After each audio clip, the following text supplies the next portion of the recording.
Okay, good morning or good afternoon, everyone, depending on what time zone you're in. Welcome to the U.S. Partnership on Mobility from Poverty's webinar on providing support that empowers. I am Nisha Patel. I serve as Executive Director of the Partnership based here at the Aspen Institute in DC. And I'm excited to share with all of you that we have 200 or more friends and colleagues registered for this webinar, joining us from all across the United States. And as always, before we get started, I want to do a few special shout outs to folks that are on the line. First, members of the Aspen Network, many of my old friends and colleagues from around the country, and members of Empath's Economic Mobility Exchange Network, which actually extends not just across the US, but also around the globe. We're excited many of you are joining us. And as you all know, I always like to go through and see who's on our list, and I want to acknowledge some special shout outs to 3 other networks: the Nurse Family Partnership, Catholic Charities, and United Way, because your affiliates are, you guys are neck and neck for the record of the most participants from the most communities around the country. So we're thrilled that you're joining us. And I will introduce our speakers shortly. You can see their names on the screen, Elisabeth Babcock and Roxane White, as well as my name. And you can see that our Twitter handles are also on the screen. We always encourage you to live tweet during the webinar, but also if we run out of time, because we have so many good questions, we encourage you to tweet us your questions and reactions after the webinar so we can keep the conversation going. So a couple of housekeeping things before we dive in. First, because many of you have asked about this, the webinar is being recorded, so if you had colleagues that couldn't join today, it will be available on our website soon. And there'll be both the slides and the recording. And if you're registered, you'll get an email after the webcast ends. All of the participants are muted, so the way that you can ask questions, and you can feel free to go ahead and send questions throughout, is using the chat function. So if you're looking at your screen, you'll see that there's a box to the right side of the screen where you can type questions. And we ask that you include your name and organization if you can, because we always like to acknowledge who is asking the question and where they're from. And we do plan to leave time after the presentations for some questions and answers. So please be thinking of good questions. And we'll repeat these instructions at the end in case you forget. And we want to get to as many live questions as we can. And again, if you're tweeting, we encourage you to use the hashtag #MobilityFromPoverty. Okay. So my job today is mostly just to spend a couple of minutes giving you some context for what we're going to talk about today. Many of you have joined previous webinars, and so this will be a repeat for you, but a lot of you are new. So I want to share a little bit about the U.S. Partnership and the people involved. The partnership is chaired by David Elwood at the Harvard Kennedy School. We are comprised of 24 wonderful members who come from incredibly diverse fields and perspectives. The majority of folks around our table are people of color, and I always like to emphasize that because I think it's not as usual as it should be these days, and I think it's just been really important to the work and the development of our ideas. And we have people who come from different sectors, very different political points of view. You'll see the names all listed on the screen, many of which will be familiar to some of you. We have economists, psychologists, sociologists. We have people who are very experienced with running programs on the ground, including Beth Babcock and Roxane White, who you'll hear from today, as well as other policy experts. We have 5 MacArthur geniuses, so this is a really dynamic group. And one important note is, which I think makes our group different from some others that have come before, we're not a consensus group. So not every partner supports every individual idea proposal that we're releasing between now and April. And we actually think that's led to some stronger proposals. And so about our fabulous speakers today, they are both, I would say, rock stars when it comes to innovation, impact, and scale in human services delivery, which is a lot of what we will talk about today. And we will hear first from Beth Babcock, and Beth is the president and CEO of Economic Mobility Pathways, also known as Empath. Empath is a national organization dedicated to creating pathways to economic independence for low-income women and their families.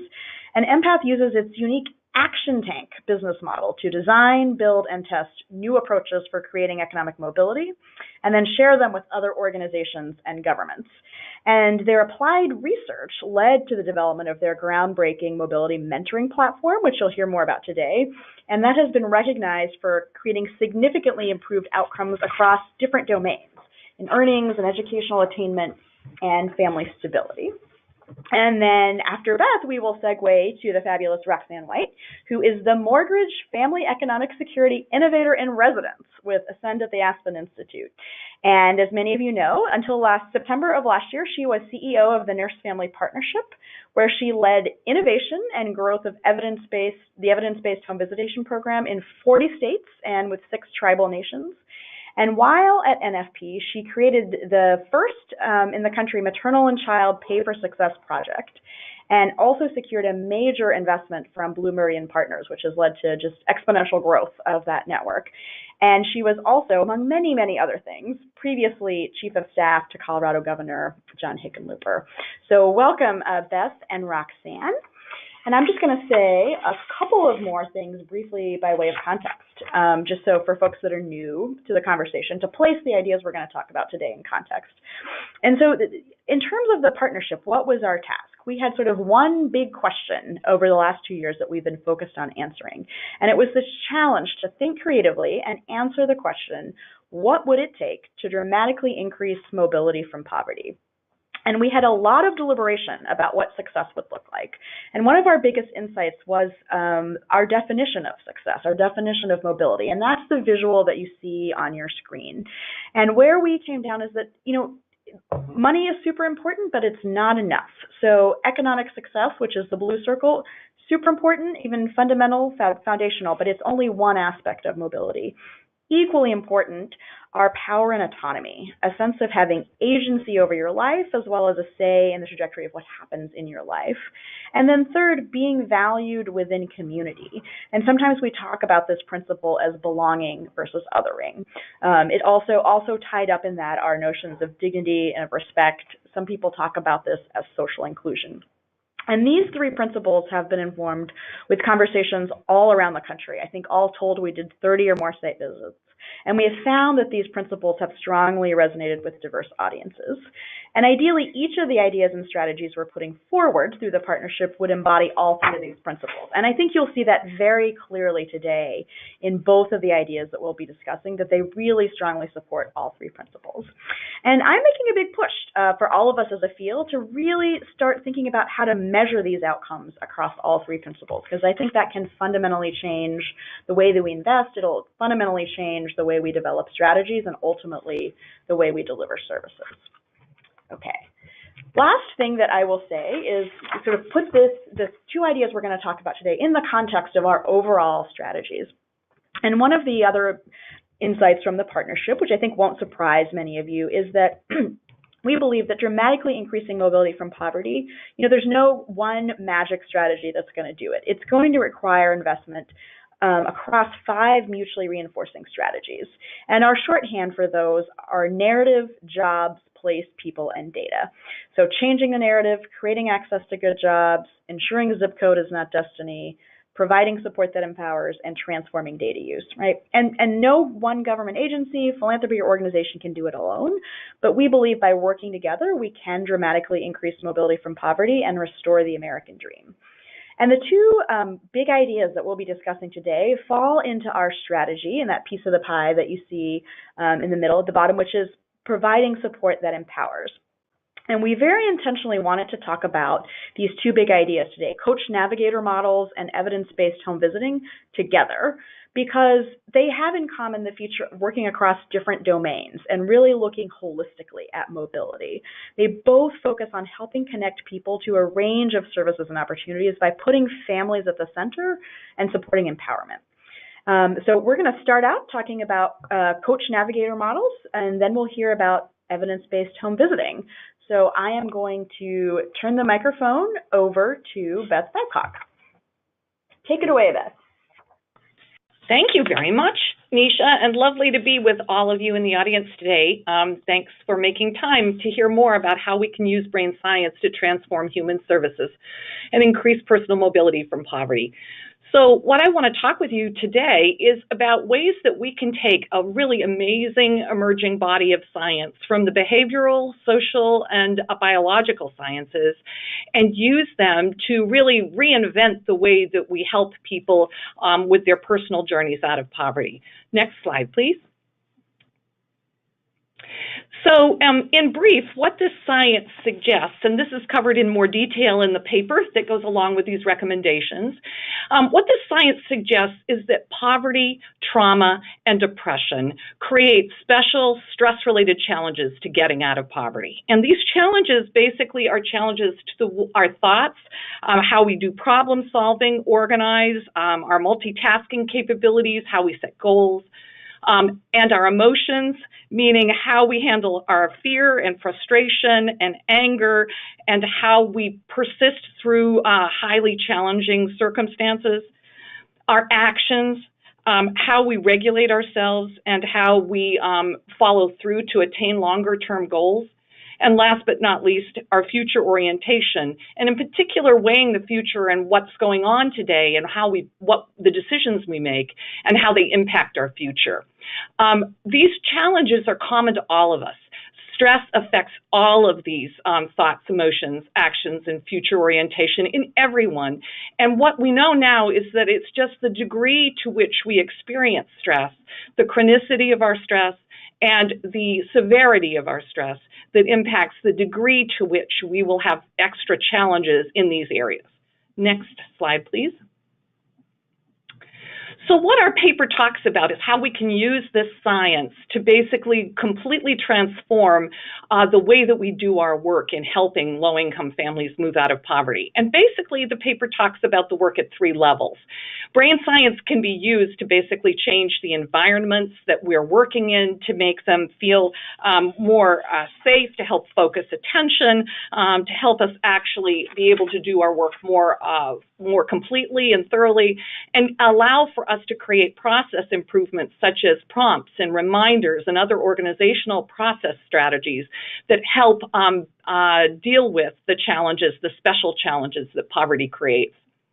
Level 2 talks about brain science-informed ways that we can enhance the way our case managers work and the interpersonal approaches that are used with families who are trying to move out of poverty.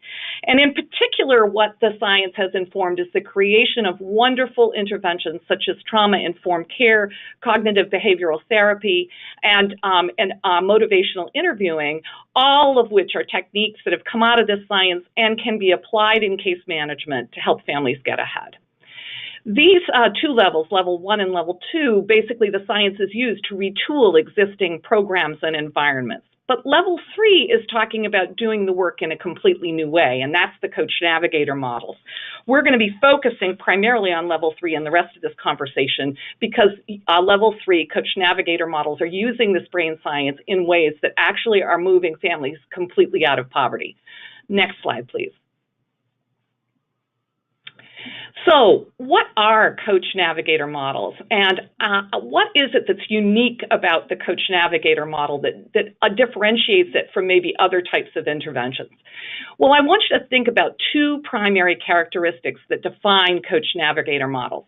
First of all, they are designed from the beginning to produce economic mobility outcomes that go all the way up to and including full economic independence, which we here at our organization and many of our partner organizations define as having an income that is at least 80% or higher of your average median income. And in Boston, that would be an income of higher than $67,000 for a family of 3.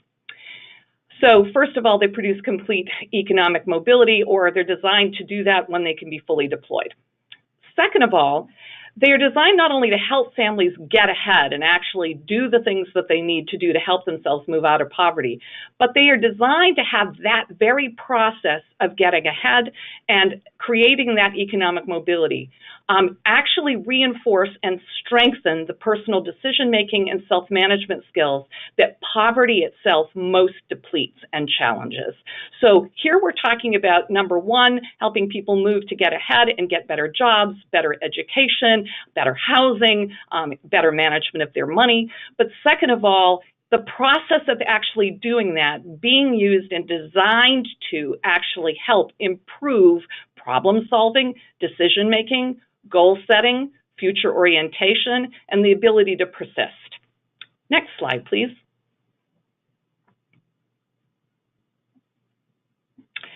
So this business of helping people actually get ahead and using over time, fully attain economic independence. How do we do that first part of the coach navigator role? Well, first of all, coach navigation models are unique in that instead of helping a participant attain a particular goal within a particular program or domain, like, for example, completing an education or better managing their money or attaining housing or getting a better job, coach navigator models and tools are designed to give staff what they need to partner with participants so that they can assess themselves and set their own goals across multiple domains. So this is where the navigator term comes in. It's basically a process where families are assessing, or adults are assessing their own family stability, their own well-being, health, mental health, social networks, their own money management, meaning what kind of debts and assets they have and how they can better use money management tools to help themselves get ahead, their education attainment and how they can attain education beyond high school that is in a career-related field or will help them attain career mobility. And last but not least, how they can navigate the workplace and set goals for themselves in workplace that lead to a family-sustaining job. So as you can see here, what we're talking about is moving across multiple domains. Second of all, this coaching process is, whenever possible, when funding and circumstances permit, provided over time to allow families the time that's necessary to reach full economic independence. Next slide, please. So we also said the coach navigator models improve decision making. How do they do that? Well, the first way is that the coaches use brain science tools that are specially designed to help participants reduce their own stress and actually look at these multiple domains and analyze their lives across multiple domains to think about where they want to go and the first steps that they want to take and how they can set goals that they can achieve, and when they don't achieve them, how to recalibrate, go to plan B, and keep on going. It is this very problem-solving process, not done by the coach, but done by the participants themselves, with the coach standing by and assisting them, that actually allows for participants to drive their own agenda, set their own goals, go where they want to go, make the decisions that they want to make, and with frequency and practice to gain the permanent skills that will build back against the challenges that we've said that poverty so often creates in decision-making and in one's actions and emotions. So basically what we say is coach navigator models get people into a better place in life that they want to attain with the skills and behaviors that are necessary to help them sustain themselves, their children, and their families into the future and break the cycle of poverty. Next slide, please. What you can see is that when they're fully deployed, these models have very, very powerful outcomes. Just two studies are listed here. One that was done by Brandeis of the Boston Empaths Mobility Mentoring Model, and you can see the kind of outcomes that Brandeis evaluation showed that the families attained, the secondary degree attainment, and also what is also wonderful is that the return on investment of this model was shown in year 5 alone of a 5-year program to have an $8,000 per person positive return. The entire program return was almost equal to the cost of the intervention, and 1.5 years out showed to have produced successive outcomes that were a positive return going forward.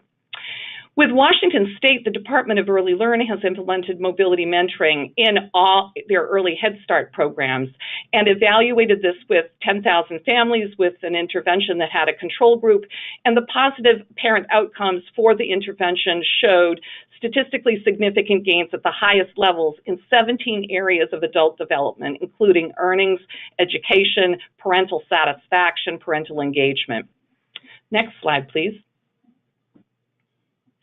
So what the partnership is recommending is that we get behind this wonderful new science and that we help the human service arena begin to benefit from the science and adopt what the science is dictating in terms of new ways of working. And we start with saying We need to expand the funding for Coach Navigator interventions. These are very promising, unique interventions that are really showing very powerful outcomes, and there's high demand for this. The network of organizations that Empath alone is working with has 80 organizations that are trying to implement these new tools and approaches within their own work, and they actually are serving right now in the United States 1.9 million individuals. So there is a high degree of hunger and demand for these new approaches, these Coach Navigator approaches that work over multiple domains. Second, we really think that the field itself should become educated about the real value that this brain science and the approaches that come out of brain science have for their own work, and that this general education should be made available through both conferences, briefs, and other research. Third, that we should strengthen existing providers so that they can actually adopt these practices and integrate them into their own work and provide them with the technical assistance and support that they need to retool. And last but not least, all of this work needs to be evaluated, and it needs to the outcomes need to be shared. The best practices need to be shared so that we can spur a positive cycle of learning within the field. Next slide, please. So what we also want to tell you is that there are wonderful potential synergies between these Coach Navigator models and other recommendations that the partnership is making for you. So, for example, as the Washington Department of Early Learning evidence already showed, when you integrate adult coaching into child home visiting models, there is the potential to have amazing outcomes for both parents and families. We know, second of all, that integrating these kind of coaching models into community colleges allows for non-traditional students, such as mothers on TANF, to be able to complete community college at higher rates. And so integrating these kind of coaching practices for special student populations with high challenges and needs is something that's really beneficial. We also know that recommendations around new financial availability of financial assets and learning tools and access to financial services is greatly benefited by individuals who are also receiving broader coaching on how to manage their own assets and how to deploy these assets to help themselves get ahead in not just financial sector work, but in their financial silo, but also in their education, their work, and their family stabilization. And last but not least, Empath is currently using these coaching practices in an entire neighborhood, choice neighborhood. And we know that historically these neighborhood development projects have not necessarily attained the economic mobility gains for low-income families that we had hoped that they would. And there's reason to believe that introducing these coaching practices into neighborhood development and opportunity neighborhood interventions would increase the outcomes and the economic gains of the families in those neighborhoods and help prevent displacement. So with all of that, I'll pass it off to Roxane, and happy to answer questions at the end. Great, thank you, Beth. That was one of my favorite slides in your presentation, is the one that starts to connect the dots across partnership ideas. And as I said, one of the things I love most about both Beth and Roxane is their ability to think across all of these different issues. So Roxane. Well, thank you, Nisha, and I want to thank all of the commission members. I think all of our thinking was deepened significantly by Nisha and David Elwood's leadership and the team at Urban that went above and beyond in helping us not only write and think, but also do peer reviews and work with others. And a really special shout out to the National Alliance of Home Visitors.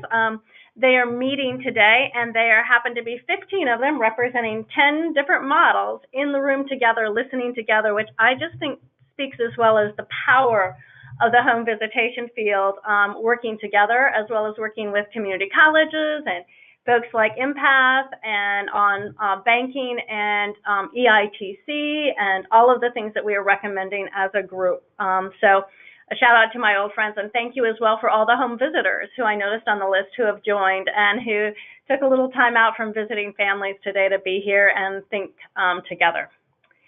So from the looks of the registration, most of you know what home visiting is, but there is a generic definition up there. But really, at the end of the day, it's about proven outcomes. It's proven outcomes for parents and children that are in health, from birth and vaccinations to breastfeeding to developmental milestones. It's about improvements in school performance, both in the short term, when kiddos are in early childhood, as well as in third grade and graduating from high school. It's about a decrease in child injuries as a result of people being in the home and working with families in the home. It's about really coming together with parents and helping them return to school, return to work, because we're in the home, helping them think together. And finally, it's about long-term change. I'm going to use the word evidence-based home visitation in this presentation, and when I don't, that is what I mean. But evidence-based home visitation means that there have been proven random control trials done to show all of these outcomes both in the short term, and that even 15 years, 18 years after the intervention, those results continue for both the parent and the child. And in this work with the Gates Mobility Partnership, we have spent a lot of time talking about how do you help parents and children together, and that shouldn't surprise anyone. If you know Nisha Patel and her history of having worked with Ascend at the Aspen Institute with Ann Mosley and other leaders on that team to think about that initial vision of how do we work not with a child, not with a parent, but with the whole family, so that we do work that is centered on parents and children together. And sometimes a parent isn't a biological parent. Sometimes it's a biological grandparent. Sometimes it's a parent of choice. And so when you think of the word parent, two generation doesn't have to be mom and dad. You know, two generation may be grandparent and grandchild, but it's still more than one generation being involved. And bringing the work together so that the family is seen as a whole unit, and understanding that what happens to a child influences a parent, and what happens to a parent influences a child.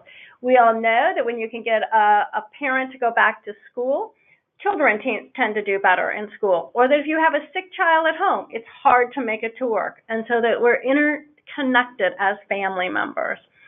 And then in those core competencies and core components, again, with attribution to Ascend at the Aspen Institute, we've really seen that there's 5 key areas that home visitation builds off of. Social capital, as Beth referred to, how do we make certain home visitation is all a voluntary program? So we have to be in there helping families understand what they need and working with to meet their needs using coaching. Early childhood development from Head Start and Early Head Start, which are home visitation programs, all the way through Nurse Family Partnership, Healthy Families America, Parents as Teachers. I'm going to get myself in trouble because there's 19 evidence-based programs, but just to name some of the big programs. Post-secondary and employment pathways, helping parents be able to further their education if they need to and want to, and or go back to work so that there's income for a family. When we think about mobility from poverty, it's really about how do we develop assets, and long-term helping parents be able to take care of their children in the way they want to be. Never yet, in all my 35 plus years now of social work, met a family that didn't want to be able to take care of themselves better, including my own.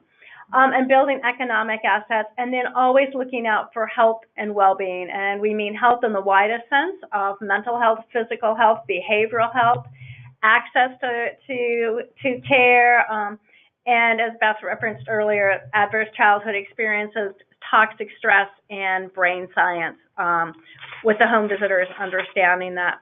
So when you look at home visitation, it's really about this theory of change that involves the child, it involves the families, parents, it involves the community coming together all in the home setting.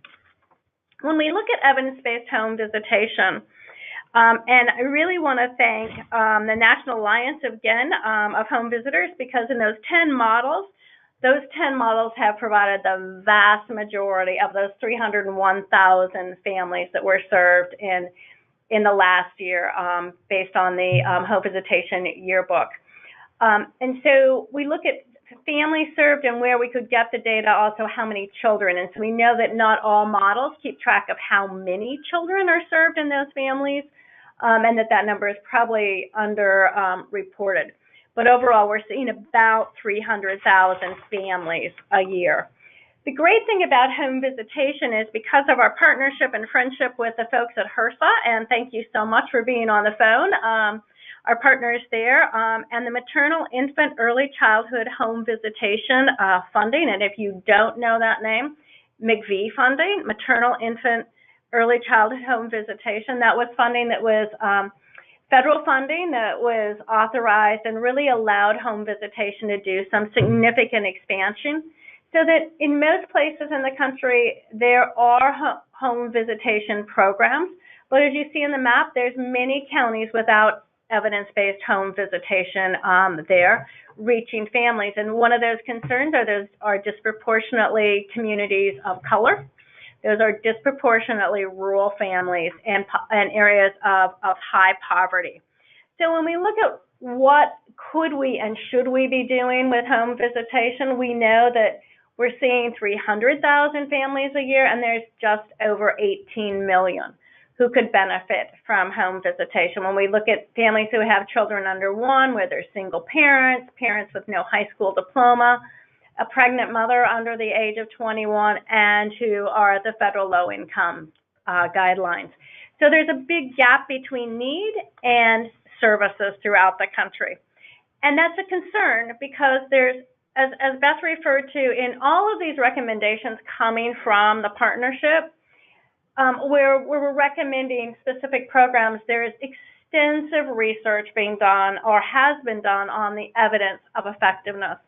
And in the home visitation world, the programs that are McV funded all have met the highest levels of proven outcomes with random control trials, showing up to a 13% return on investment, depending upon the model that is used and the intervention. It can be a $1 to $16 per return per dollar invested.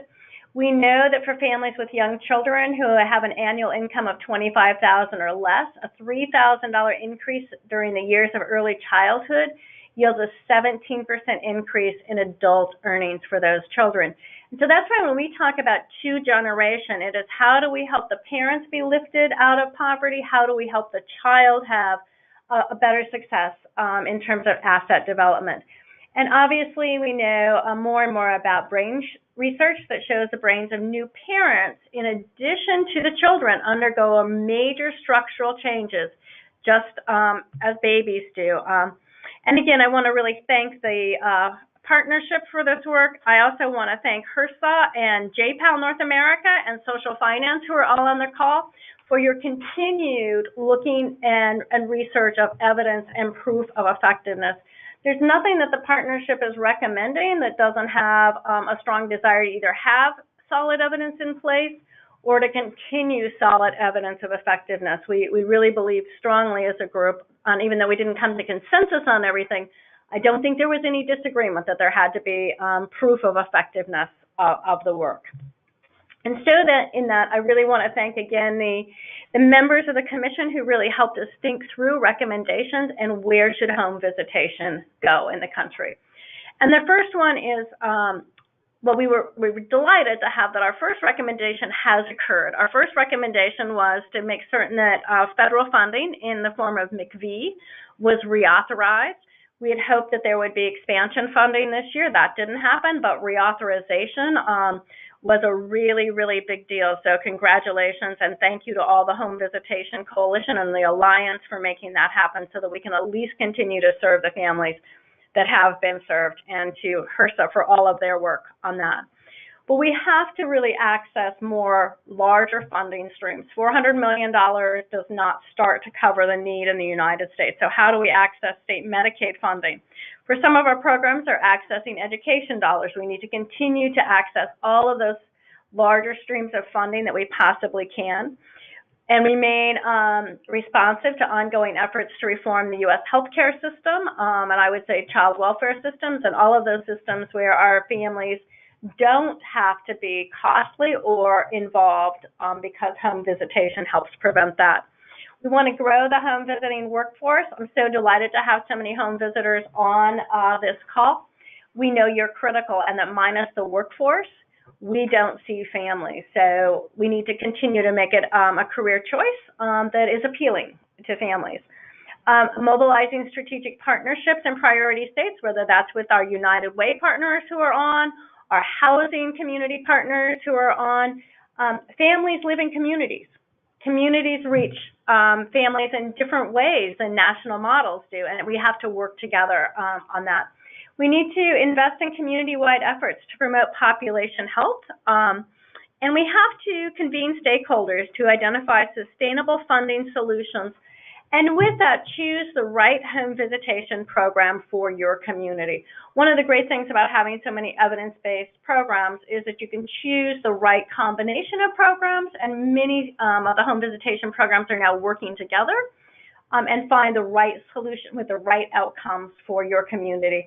And continuing to fund the research to support home visiting as a solution to intergenerational poverty. And I know for programs like Nurse Family Partnership, they're working with folks like Raj Chetty, who was a member of the commission, to look at what is the long-term intergenerational poverty result as from home visitation. So again, thank you to the partnership for lifting up home visitation and lifting up our families, most importantly. I always think of how much courage it takes for a family to invite a home visitor into their home. And I think about just when I was a single mom, and you know, the stress that I would go through of having anybody in my home, much less somebody who was there from public health or from an organization come to talk to me about parenting, and how incredibly stressful that is, and what courage it takes for families to say, yes, I could use a little help with my parenting. I could use a little help thinking about how I go back to school, how I go back to work. Please come help me be a better parent. And so to all of the families that have welcomed any and every one of us into their homes to journey with them on being parents, thank you. Thank you, Roxane. That was fantastic. And, you know, I think you all can hear both in Beth's presentation and Roxane's how much families are at the center of both of these approaches. And actually that's, I'm going to start with the first question kind of on that topic, on families. And this is a question for both of you. So I will, I'll give Roxane a chance to catch her breath, and I'll ask Beth to answer first, and then Roxane. So, you know, the question is, for families who access both Coach Navigator programs and home visiting programs, as I think we've heard in both of your comments, they come from diverse backgrounds with diverse skills, resources, and circumstances. And so as you design services, two important factors are probably geography and country of origin. And so can you talk specifically, because I know we've got people from all different parts of the country on the line, can you talk specifically about how your respective approaches would first, how they serve immigrant families, and then how they're designed to serve families in rural areas? So I'll ask Beth to respond to that first, and then we'll go to Roxane. Well, I think one of the things that's wonderful about both these types of interventions is that they're built on an understanding that you are helping individuals in a way that is meeting them where they are, in many cases even physically in their homes, and trying to help them achieve what it is they want to achieve. And so you're talking about here individual practice of standing beside someone to help them unfold in a way that they want to unfold. And because of that, the work itself is inherently built on an understanding that every person's journey, in our case, the journey out of poverty, is going to be different. They're going to bring to it different strengths, different challenges, and that is the bedrock of the work itself. And that those challenges and strengths are going to be across a number of domains. For newcomer populations, those domains may have to do with citizenship or language or acculturation or other aspects of being in a setting that is new to them. In rural areas, those special challenges may be challenges that are logistical challenges of how do you get connected into work and how do you stabilize your family and get education when you're traveling distances that are significant and you may not have easy ways to do that. So the work of the navigator And the work of the organizations that are implementing these programs are to take these platforms of tools and approaches and individuate them, both in terms of the people, every person they're serving, but also to adapt them into the organizational context. So for us, mobility mentoring and the coach navigator model that we've developed is shared across a very large global network of organizations that are all very different and serving different populations. And for that reason, the tools and processes are adapted by those organizations to their context, to their special populations, and to the people they're serving's particular needs.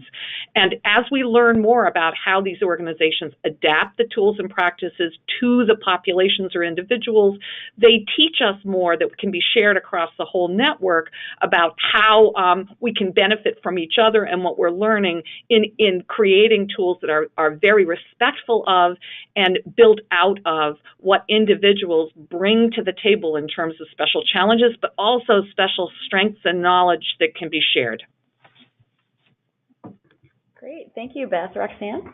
Well, I would echo everything that Beth said. I think that in evidence-based home visitation, one of the requirements is in the random control trials is that the models have been proven to have adaptations for different cultures, different language skills, and so they have to have proven that. I think that, and I say this as a person who grew up in very rural Montana on dirt roads, transportation is a rural issue and an urban issue. In one place, it's time. In the other, it's there is no transportation, public transportation to get there. But at the end of the day, for a family, the end result is I can't get where I need to be. If you are in a urban area, resources may be available, but you may be so far on the waiting list to make it similar to a rural area where the resources aren't there and you can't get to them. Either way, what families are left with is a lot of barriers to being able to access the supports they need to take care of their own families. And so making certain that in all of these works that the interventions can cross those lines and have proven effectiveness in both with different strategies, very similar challenges. Roxane, can I ask you a follow-up question? Because I know you have a lot of experience from your last role, not just working with states, but also working with tribal communities, and that's an issue that's often underemphasized in national conversations. Were there any sort of special lessons learned around that from the home visiting field? Absolutely. There's a lot of lessons in the home visitation field, and there is particular funding that is designed for tribal communities. And so just to give you an example of that, for Nurse-Family Partnership, we historically, when I was there, had not served families who had multiple children. But in the tribal communities, they required culturally for Nurse-Family Partnership to serve all children who were being born and all pregnant moms, regardless of whether it was a first birth, second birth. And it was fabulous because our learnings from the tribes are now being rolled out to other communities in the country. And so I think oftentimes we think of it as the opposite way of how does the dominant culture transition to the less dominant culture. And in this case, the less dominant culture showed us, and we learned so much for the dominant culture to learn. But there is, in any community, you need to understand the community, but in communities that have a history of oppression, we really have to understand that historical context as well. Thank you, Roxane. Okay, the next question actually is for Beth. I'm actually gonna combine two questions. So one is a kind of a broad question, which is, if Beth could describe sort of how coach navigator approaches differ from case management very specifically. And I'm going to weave that together, Beth, with a question that comes from Lynn Coriano with Point US Venture. And she's asking, can you talk about common attributes coach navigators have to maximize success in their roles? What kind of people, training, et cetera, are successful in these roles, and what are the best practices? Well, that's a mouthful. To answer that. I would say that, first of all, case management is the role or the job title, case manager, that is the most ubiquitous role that we have in human services. And yet it is a role that is not standardized. There are not training or tools or processes that are available that really help case managers do what they do. So, unlike many other countries, the United States doesn't really have a set of professional standards and practices for case management. So case management really varies, and it varies from one program to another and one person to another. And case management in typically is an individual sitting with a participant, trying to help that participant eliminate the obstacles that are in their way to achieving a particular program goal, usually, and to help them transition out of the program in a way that will help them become successful in the future. So typically, case management is a role that is looking at the program, is addressing the imminent needs, and trying to get rid of those imminent needs or obstacles in order to help a participant be more successful at a particular task. But getting out of poverty, of course, is a journey across multiple domains and tasks. And so the question then becomes, how do you do that work? How do you coach people to make decisions across a number of domains effectively over time so that they can get out of poverty? And I would say that for the coach navigator to be able to do that, they need training and tools, first of all. They need tools that help them understand how to look at all of these domains together, how to help participants analyze their lives across these domains, weigh their issues and their strengths and needs, and begin to set goals in a way that, if you pile those goals one on top of the other, are going to lead to success across all of the domains. So that requires tools and training. But when you talk about the staff themselves and what do they need, the staff really need to have what we think of as a growth mindset and high expectations. They need to come into the job, and the organization needs to support them in believing that that face-to-face encounter with the participant is going to yield wonderful things. They need to be able to look the participant in the eye and say, I know you can do this. I know you can graduate from college. I know that you can attain a family-sustaining job. I know that it's hard. I know that there are a lot of challenges, and you are the person that can do this. And it is very hard for coach navigators to hold those kind of expectations in the face of the lives of the people that they're working with, and in the face of the world and the statistics and what the pervasive narrative may say about their participants' likelihood of success. It's a hard thing to hang on to those high expectations. But organizations can also be trained to support and create those high expectations and support the staff to hold them over time. You just want to look for people in the beginning who have a predilection toward believing in the people that they are working with, and the fact that their participants can accomplish great things. Great. Thank you, Beth, for that very, very thorough answer. Okay, the next question is going to go to Roxane, and this is a question from Dr. Raymond Levy, who's the Executive Director of the Fatherhood Project in Boston. And he says, so it is known that contacting fathers during home visits is difficult. Are there strategies that have been more effective in encouraging fathers to be part of the work in home visiting? Thank you. Such an important question. And I think that one of the challenges for home visitation is because the evidence in the longitudinal studies have focused more on the mothers because they're easier to follow, that all of the programs deliberately work with fathers and think about this engagement, but there is a lot more work to be done. Whether it is the biological father or the father of choice, support for those fathers is critical. And I was on Monday, I was with a group of fathers in New Jersey who were returning from situations where they'd had some form of incarceration.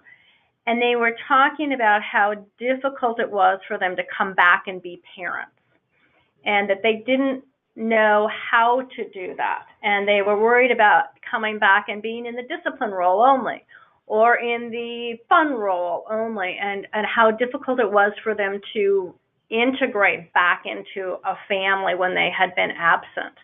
And whether the absence is from, domestic violence situations or safety or work or incarceration, I think it's a real key question of how do we help those fathers engage again. I just published some work that's on the Aspen Institute Ascend website about fathers who were learning a whole lot more about who have not been able to pay child support, and how using behavioral strategies to engage them and understand that they wanted to be fathers, but they felt so ashamed of not being able to pay their child support that they had withdrawn both emotionally and financially. And that by using behavioral techniques and using child support dollars to support work and going back to school, that the fathers not only increase their support significantly financially, but equally or more importantly, depending upon your perspective, they also emotionally re-engaged with their children. And so I think it is something that every single program works hard on, and I don't have answers except to know that it is a key issue that every program struggles with, and hopefully every home visitation program is partnering with folks like you all to help them figure out the solutions. And I think particularly to think about when a father has not been able to be in contact, how do we help them re-engage as a parent? And in cases where the father has custody or is the custodial or residential parent, how do we help mothers as well re-engage?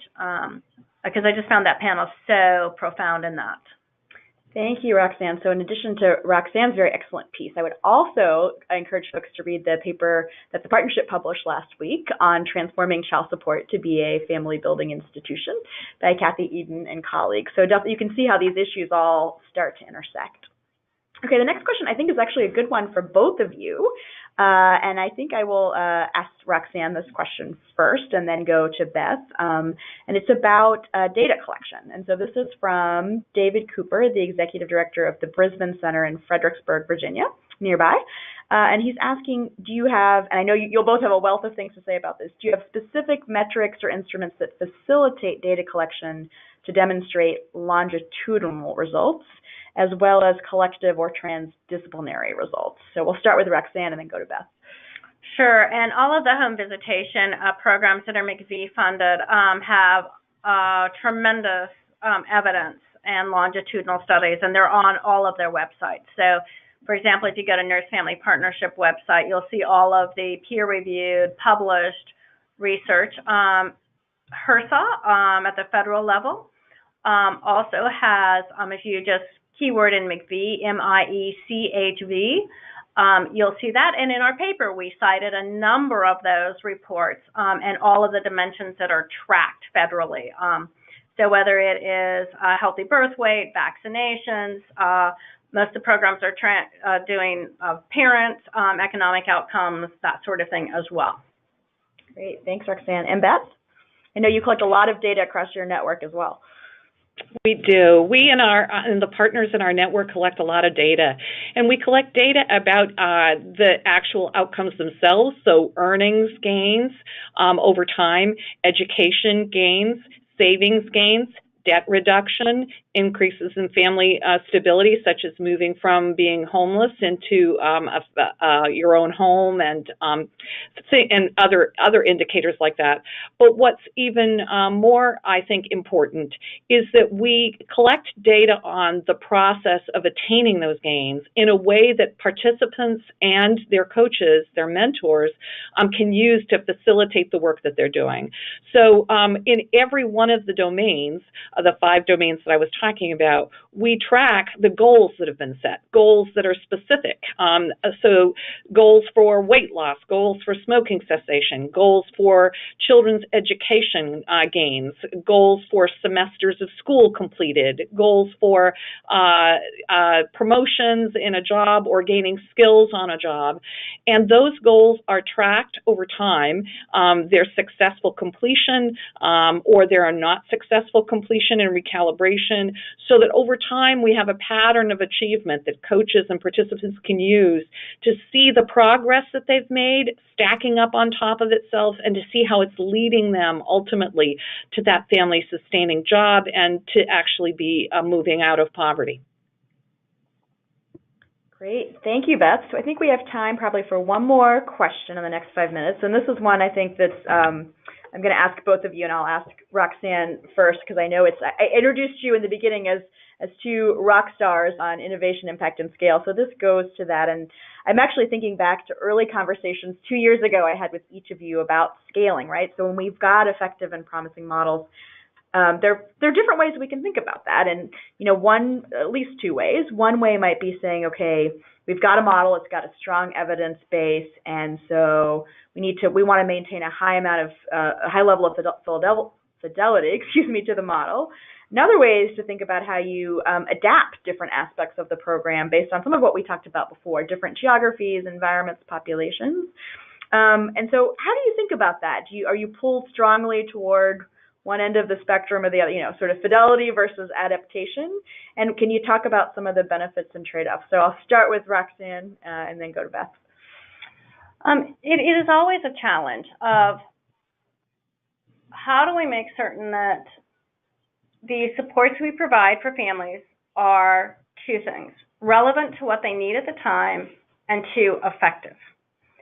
For those of us who have been in the services provided, we know that there's a lot of things we had to do that didn't do us one damn bit of good, and that there was no evidence that they were doing any good. And I think we all want to stop doing that. And just because I liked something didn't necessarily mean that taxpayers should be investing in it if it didn't help me become a better parent, help me move through the journey of being a single mom, those sorts of things. So there's a dance that has to happen. And so I think in the beauty of evidence-based home visitation, it's why it's great that there are so many evidence-based models. So communities and parents can choose what is most appropriate for them. So if you're most concerned about school outcomes, you should choose a home visitation program that focuses most on school. If you are most concerned about infant mortality, you should choose a program that focuses on healthy birth. And we should help parents also have those choices. But I think we have to be really careful and really rigorous, both for taxpayers as well as particularly for programs where we highly encourage people that they don't get a benefit, they don't get a service unless they participate in a program, that it actually is a program that is designed and has evidence that it actually helps you get where you want to go. Okay, Beth, and I know you've thought a lot about scale in different environments with your network, including globally. So your thoughts on that? Well, I would say that I think I agree completely with Roxane that evidence of effectiveness is got to be what you use to drive the work forward. And so in our case, what we do is we put tools and frameworks out there that do have an evidence base, and then we give them to organizations but we give them under the understanding that it may work as it is in the direct way, the same exact way that we're giving it to them as organizations, but they may also, organizations and participants have wisdom, and they can look at tools and they can say, you know what, this particular piece of this toolbox I don't think it's really going to work for us, or I think it needs to be adjusted in a particular way. And the important thing there is that when that wisdom, that local wisdom, is brought to the process, you have to measure whether it made it better. So you have to see whether or not the ways in which a toolbox or approaches are being adapted effectively. And when they show outcomes that are strong outcomes, the outcomes themselves and the adaptations need to be shared. The learning and the wisdom needs to be shared. And that's how a shared learning network or a community of practice can pick up and gain from each other and thereby accelerate how their own effectiveness as a group by building on the knowledge of everyone. Now, what we have to say is, however, when you're trying to do comparisons and you're trying to evaluate between organizations or communities, you have to have enough in common with how you're practicing, the level or the ways in which it's being done, that you can actually make those comparisons. And so in our network, the way that we deal with that is by introducing a certification process where organizations who want to do it in enough apples to apples way that they can compare against each other in a very, very comprehensive way can do that. And so it's trying to take the combination of the dynamics of wanting to learn as fast as you can and improve as fast as you can and have the benefit of the wisdom of a very large and powerful group that you're drawing upon, at the same time that you're being rigorous in how you're thinking about what's going on and evaluating the processes. Great. Thank you, Beth. And so we're about out of time, so I'm going to wrap up by just offering 3 things. If you got excited and intrigued about some of what you heard today, I want to encourage you to visit our website, mobilitypartnership.org, where you can actually find several resources. So if you just want something really quick that you can share with colleagues, there is a 2-page summary of each of the idea papers that Roxane and Beth have spoken about. But if you really want to get into the details, you want to hear the citations behind all of that evidence, they're all in the longer papers on using brain science to transform human services and on scaling up evidence-based home visiting programs. So look for those on our website. The second thing is, if you want more webinars, and there are a few of you that have joined us almost every other week as we've been doing this, our next one upcoming will be on transforming child support. I referenced that paper to be a family building institution, and that will be with Kathy Eden and Karen Roy, who's from the City and County of San Francisco with their child support division. So I hope you'll join us online for that. And then, if you would like to meet some of the fabulous people behind the partnership and behind your phone line in person, we will be having our capstone event here in DC on May 3rd. You can find all information about that on our website at mobilitypartnership.org, and that event is open to the public. We'd love to see many of you there. And with that, we're going to close out. Thank you all for joining us. Thank Beth and Roxane for their fabulous presentations, and look forward to having you on the line with us on our next webinar. Thanks, everyone. Bye-bye. Thanks, everyone.